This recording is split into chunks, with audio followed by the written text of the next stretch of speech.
Vamos a volver a los temas que hemos tocado hace un tiempo, que tienen que ver con la economía política del chantaje. Y de esa manera habríamos comprendido que la parte que corresponde a la corrupción forma parte de la economía política del chantaje. Podemos hablar como parte, entonces, de la economía política de la corrupción. En el contexto general que diremos contiene ambas economías políticas, está lo que llama Georges Bataille la parte maldita. En esta exposición nos vamos a situar en la economía política de la corrupción.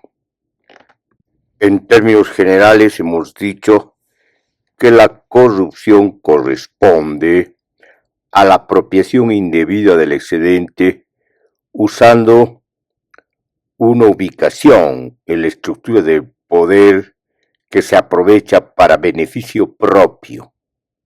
En la medida que la economía política de la corrupción se convierte, por así decirlo, en un sistema, en un funcionamiento, entonces se convierte en una economía política que afecta a la economía nacional y también obviamente a la economía mundial.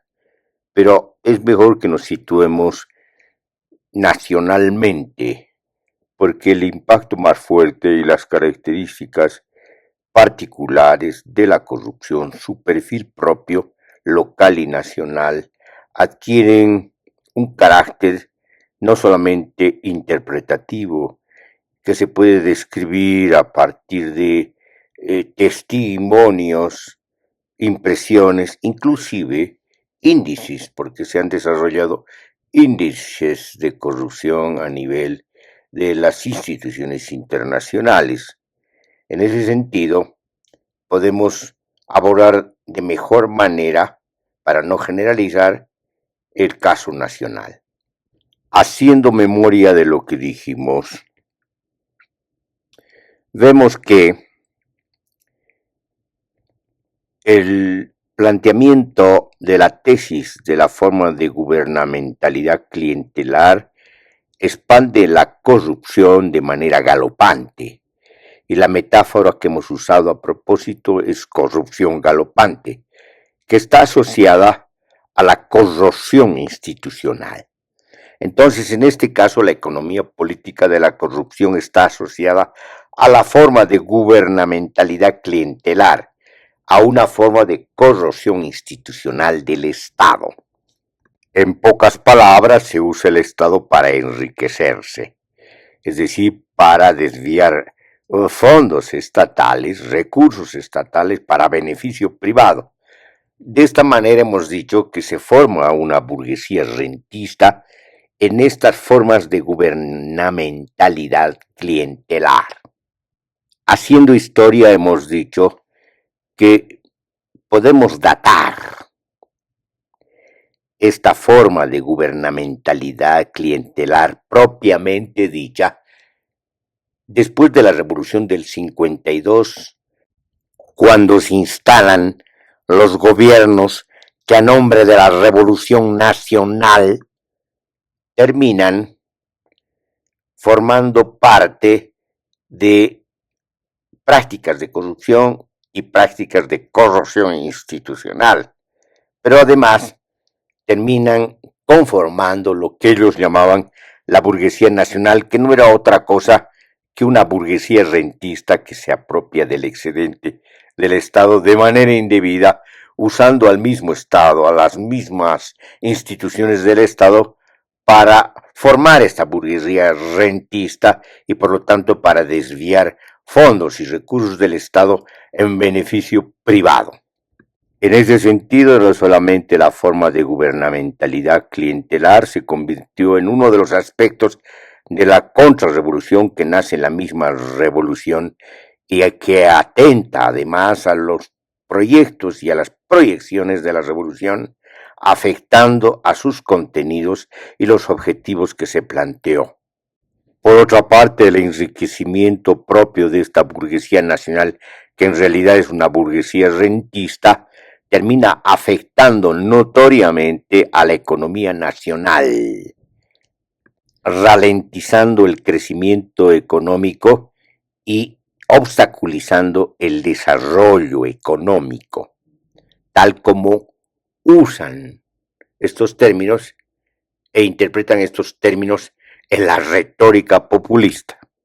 A la caída de la Revolución de 1952, después de 12 años, con el golpe militar del general René Barrientos Ortuño en 1964, comienza el periodo de las dictaduras militares. Dictaduras militares que extienden esta forma de gubernamentalidad dictatorial militar, las formas de corrupción y las formas de corrosión institucional de una manera más grosera. Hablan también a nombre de la Revolución Nacional, aunque hayan sido ellos los que la han clausurado y conculcado con las armas.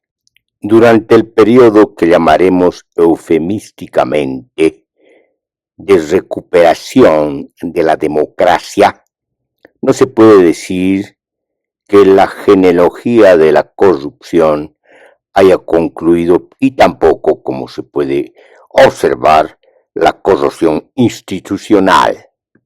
Durante el lapso de la UDP se observa el desencadenamiento o el desenlace de esta forma de gobierno que tiene que ver con la imitación de la UP chilena, pero que no le llega ni le alcanza a lo que fue efectivamente y políticamente e históricamente la UP chilena. La UDP boliviana fue sencillamente una imitación comediante. El desenlace del que hablamos es la hiperinflación que termina apresurando abruptamente la convocatoria a elecciones. No se puede explicar esta hiperinflación sin un manejo discrecional, sin un manejo irresponsable de la cosa pública. La llamada desdolarización forma parte de prácticas de corrupción y mecanismos de apropiación del excedente, aprovechando precisamente la desvalorización del peso boliviano en comparación con el dólar. Se transfirieron a precio oficial el dólar montos dinerarios para fomentar la producción, pero nunca se usó para la producción ni para incentivar la producción, sino esos montos sirvieron para especular con la diferencia entre el dólar y el peso boliviano devaluado. Por otra parte, el manejo de las concesiones mineras también estuvo afectada por manejos y despropósitos que terminaron dañando a los bienes del Estado. Con el lapso neoliberal de 2 décadas, de 1985 al 2005, tampoco se puede decir que las prácticas de corrupción y de corrosión institucional hayan aminorado. Al contrario, han adquirido distintas formas, más propias y vinculadas a la privatización que se llamó de manera retórica capitalización.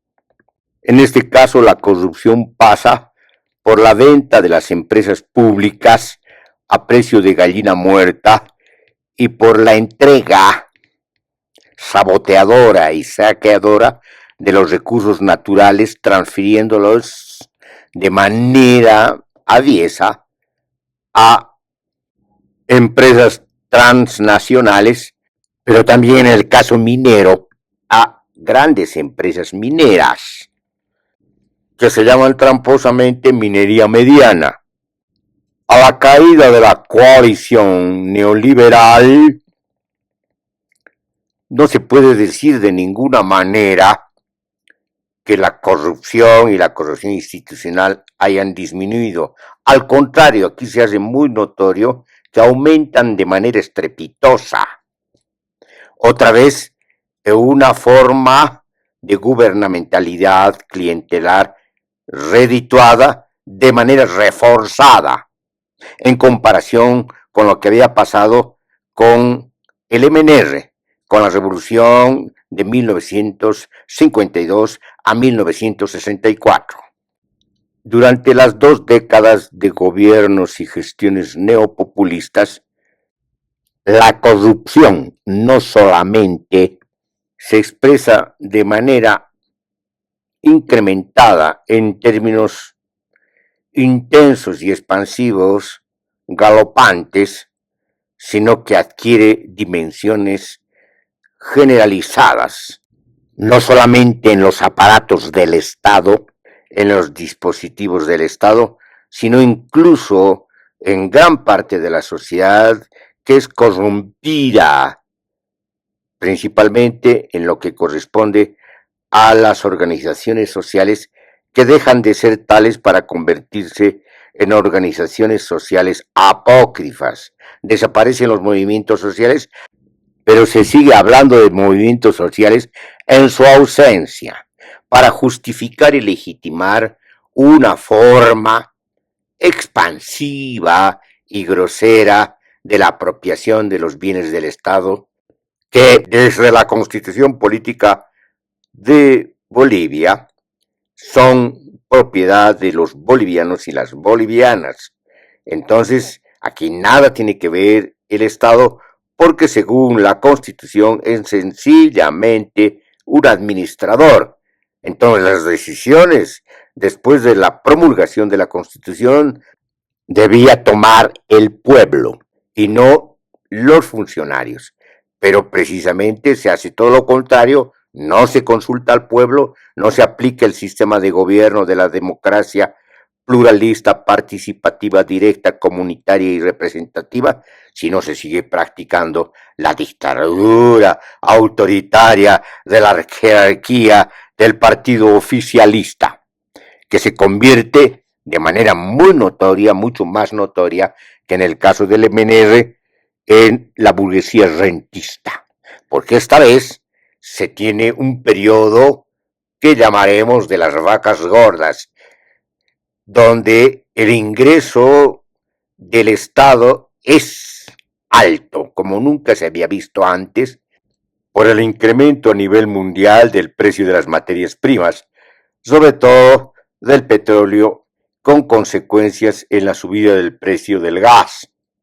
Así como nunca antes se tuvo esos ingresos por parte del Estado, así también, de manera notoria, nunca hubo una apropiación escandalosa de los bienes del Estado y de los recursos naturales, impactando notoriamente con posterioridad y diferimiento en la destrucción de la economía nacional. En lo que respecta a la principal institución del Estado por donde entra el ingreso del gas y de los hidrocarburos, que nunca tuvo su refundación.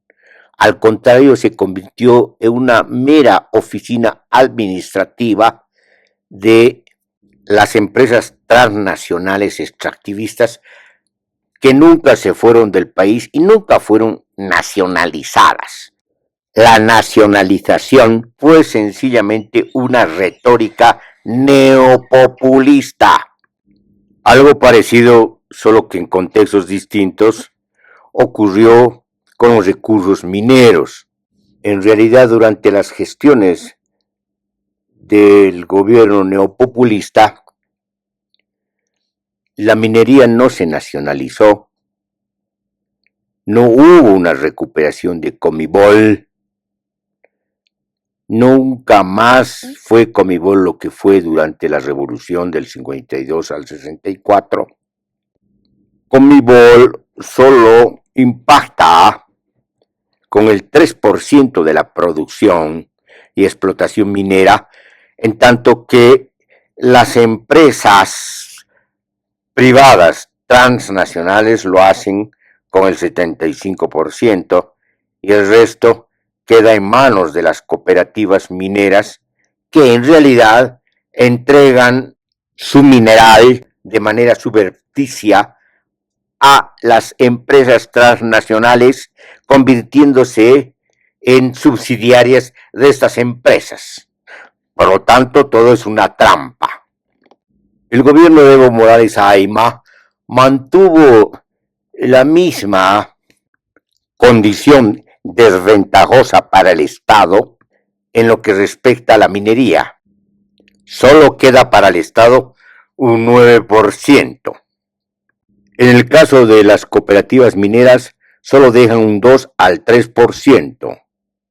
Entonces, las que se llevan la mayor parte de la torta, como se ve, son las empresas mineras, sobre todo las empresas transnacionales, y también las mal llamadas cooperativas mineras. En consecuencia, podemos decir que en este caso, la corrupción es mixta. Va por el lado estatal, pero también va por el lado privado. Se combina el modus operandi del MNR con el modus operandi neoliberal, con lo que la economía política de la corrupción se vuelve más perversa y la corrupción institucional más destructiva. En estudios sobre lo que se llama economía de la corrupción, estos estudios encuentran que las economías afectadas por un alto grado de corrupción no pueden prosperar como aquellas que tienen y arrojan un bajo nivel de corrupción.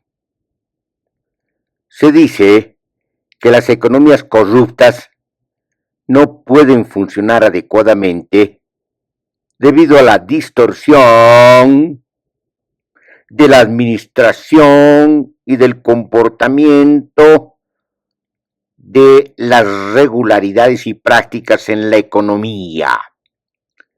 Como consecuencia, la corrupción conduce y lleva a una asignación ineficiente de recursos, a una educación y una atención médica deficientes, también a la existencia opaca de una economía sumergida, donde tenemos que considerar las llamadas actividades ilegales, así como, en relación a esto, los ingresos no declarados que provienen de bienes y servicios legales que deberían estar sujetos a impuestos, pero no lo están. En términos cuantitativos, se habla de la omnipresencia de la corrupción, que es una medida probabilística, que se refiere a la probabilidad de que una empresa entrante se enfrente a la corrupción en sus relaciones con los funcionarios gubernamentales. Un alto nivel de omnipresencia indica o señala que la empresa tiene mayor probabilidad de encontrarse con corrupción al realizar sus actividades económicas habituales. Este tipo de estudios distinguen dos características de la corrupción.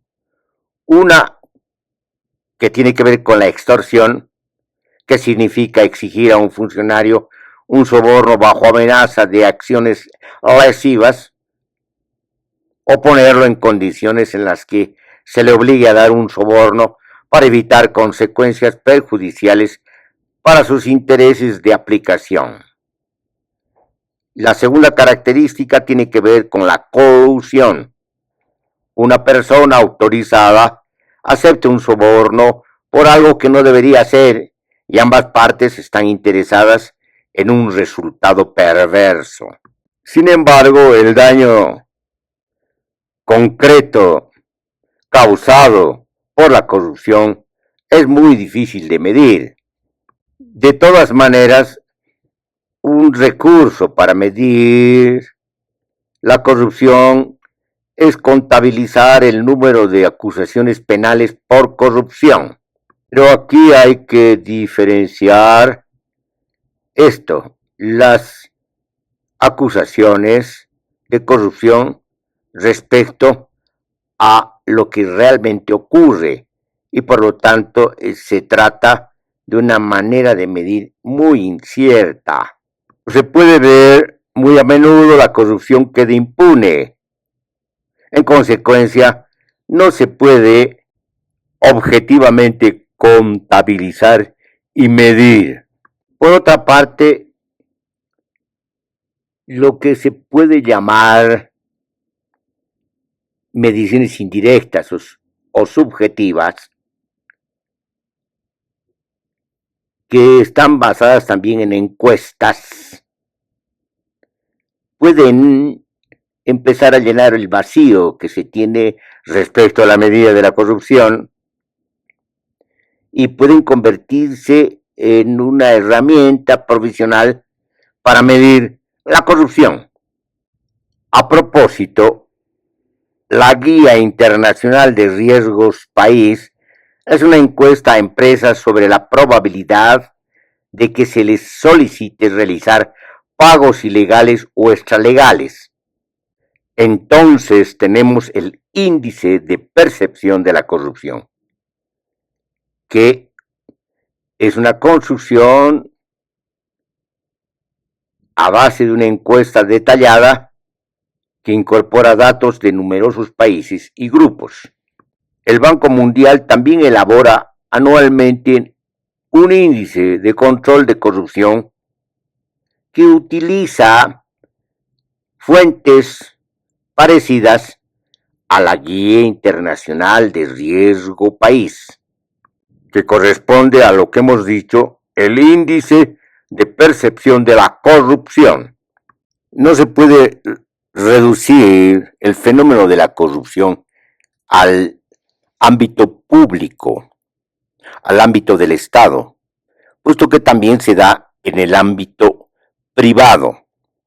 Algunos analistas entienden la corrupción como la práctica de explotar los cargos públicos para beneficio personal. En cambio, varias organizaciones internacionales entienden la corrupción como la práctica de explotar el poder para beneficio personal. Sin embargo, el poder puede provenir tanto del sector público como del sector privado. Al respecto, es conveniente anotar que la Oficina de las Naciones Unidas contra la Droga y el Delito destaca que la corrupción puede darse tanto en el ámbito público como en el privado. Entonces, se tiene el Programa Global contra la Corrupción, que es una oficina la que percibe la corrupción como un abuso del poder público para el beneficio privado que obstaculiza el interés público. Hay que tener en cuenta y hacer hincapié en que tanto la ubicación en el Estado, que es la ubicación en una estructura de poder específica que tiene que ver con la administración pública, puede dar lugar a la corrupción, pero también da lugar a la corrupción, y ha sido muy notorio en muchos países, lo que se ha venido a llamar la privatización, formando verdaderas oligarquías, aprovechándose de la venta de las empresas públicas y la entrega de los recursos naturales.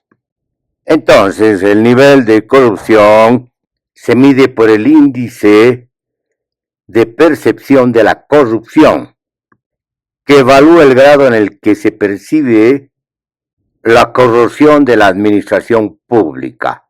El índice de percepción de la corrupción varía de 0 a 100, donde el índice 0 significa un estado altamente corrupto y un índice de 100 significa un estado libre de corrupción. En los estudios que se han hecho, sugieren que hay una correlación positiva entre el índice de percepción de la corrupción y el índice de desarrollo humano. En otras palabras, el índice de desarrollo humano se asocia con bajos niveles de corrupción percibida. En consecuencia, bajos niveles del índice de desarrollo humano están asociados, pues, a altos niveles de corrupción. Transparencia Internacional ha hecho un cuadro de los países y su relación con la corrupción. Ha presentado 10 países más corruptos. Estos son Somalia con 11 puntos, Siria con 13, Sudán del Sur con 13, Venezuela con 13, Yemen con 16, Corea del Norte con 17, Nicaragua con 17, Haití con 17, Guinea Ecuatorial con 17 y Turkmenistán con 18. No se olvide que este índice se mide de 0 al 100, lo que está más cerca del 0 son los países más corruptos y los que están más alejados del 0 son los países menos corruptos. ¿Dónde se encuentra Bolivia en el cuadro de Transparencia Internacional en lo que respecta al índice de percepción de la corrupción? En el índice de percepción de la corrupción de Transparencia Internacional, Bolivia se encuentra en el puesto 133 de 180 países, con una puntualización del 28.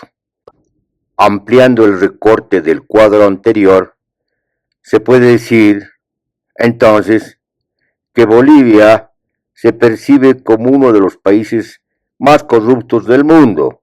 Se encuentra entre los 30 países más corruptos del mundo.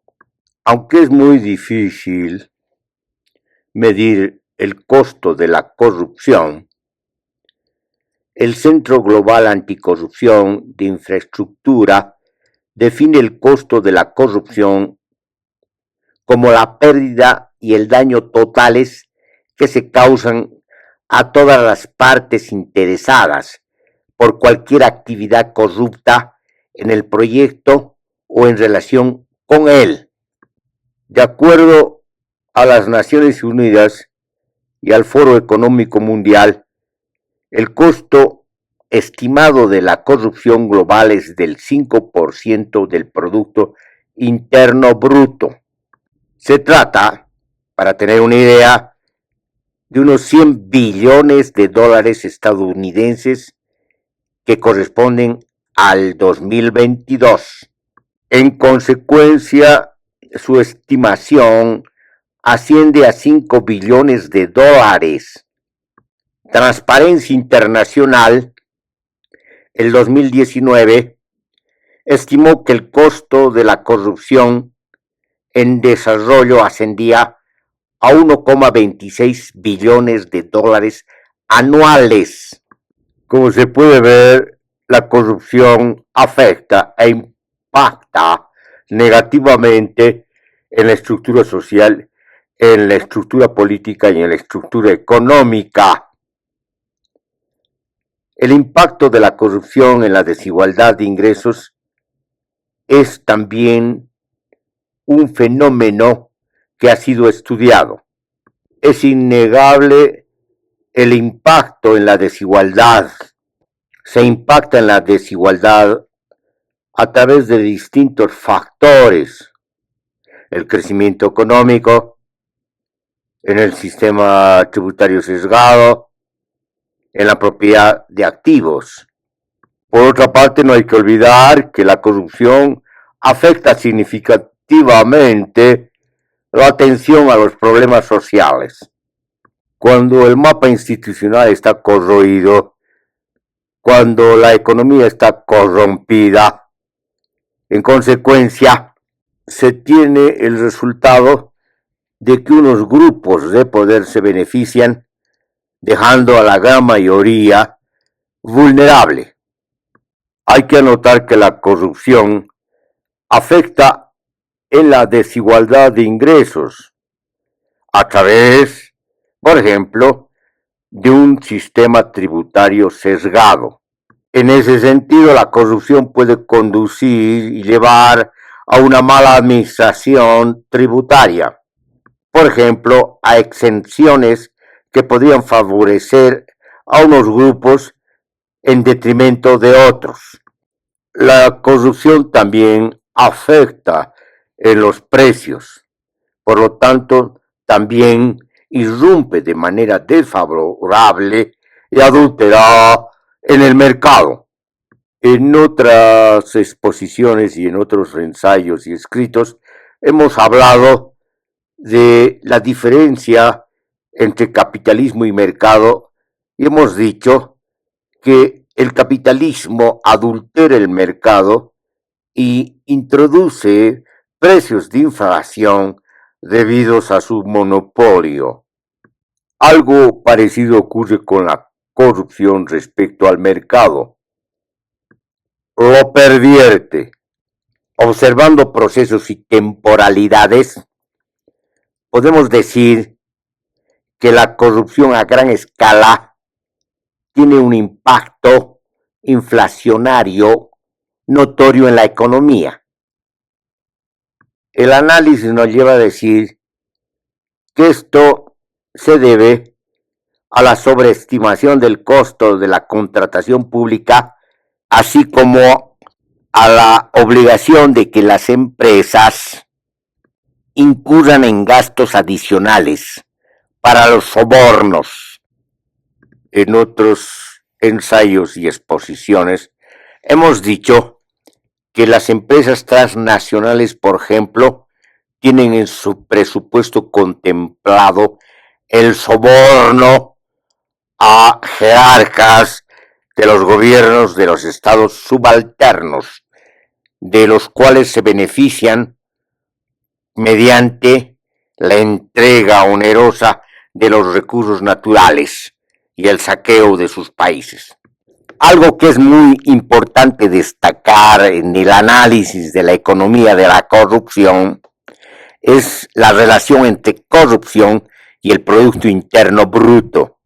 Un estudio sobre la inestabilidad política arroja los siguientes resultados.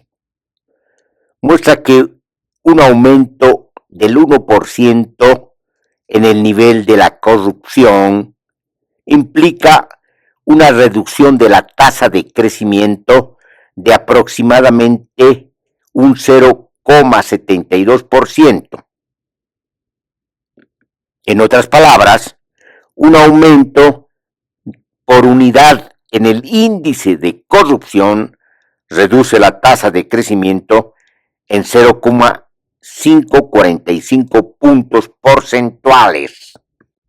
Aquí, en este punto, es importante detenerse para responder desde otro punto de vista, desde otro ángulo, a la pregunta de por qué somos un país tan atrasado y dependiente. Fuera de las interpretaciones teóricas que hemos difundido, es importante tener en cuenta lo que acabamos de observar: el impacto de la corrupción en las tasas de crecimiento.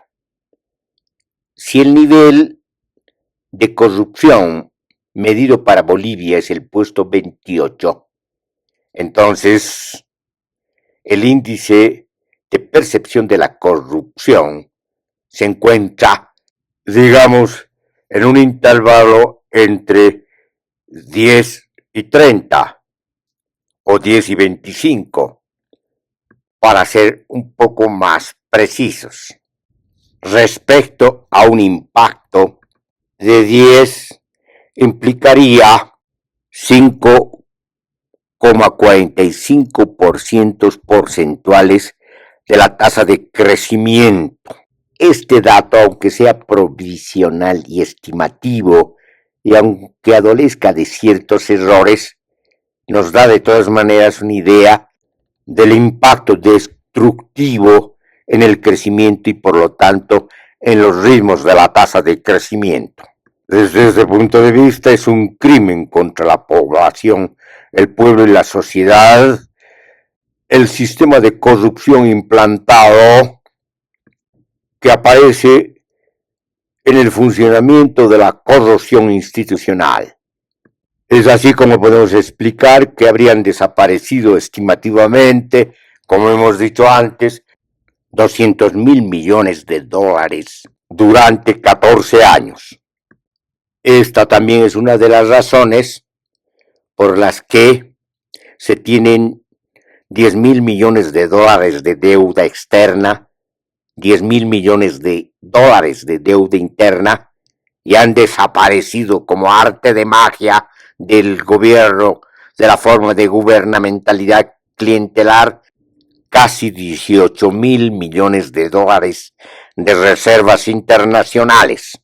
Estos niveles de corrupción también explicarían la desatención irresponsable en la inversión. Por ejemplo, en la inversión en la exploración de los recursos naturales hidrocarburíferos, dejando al país en las actuales condiciones sin reservas hidrocarburíferas y a merced del mercado internacional de la gasolina, del diésel, ocasionando una crisis económica social sin precedentes, dejando de lado por el momento nuestra posición anarquista, que establece claramente la correspondencia entre capital y Estado, siendo el Estado la otra cara del capital y el capital la otra cara del Estado, lo que nos lleva a volver a retomar la lucha anarquista contra el Estado y contra el capital, contra las ideologías y la religión, contra las estructuras patriarcales polimorfas. Situándonos nuevamente en el hilo de la exposición, podemos ver claramente que es inocua la discusión entre los partidarios del Estado y los partidarios del libre mercado, entre neopopulistas y neoliberales. En los marcos restringidos de la economía política y de la ciencia política, la responsabilidad de la corrupción y de la corrosión institucional recae tanto en neopopulistas y en neoliberales. La responsabilidad del atraso y la dependencia de Bolivia recae tanto en el uso discrecional del Estado y en el uso abusivo de la dominación de las estructuras económicas privadas, sobre todo de las empresas transnacionales. Dicho esto, vemos incluso una disminución argumentativa tanto en los partidarios del Estado como en los partidarios del mercado libre, tanto en los que se reclaman neopopulistas o se los señala como tales, o los neoliberales que se reclaman como tales. Esto lo vemos notoriamente en los programas presentados para las elecciones del 2025. Brillan por la ausencia de propuestas, están lejos de plantear algo coherente y consistente respecto a la crisis múltiple, a la crisis económica, a la crisis política, a la crisis social. Y en lo que respecta al tema de exposición, está muy lejos de resolver uno de los problemas y uno de los factores destructivos del país, de la sociedad y de la economía, que es precisamente lo que hemos llamado economía política de la corrupción.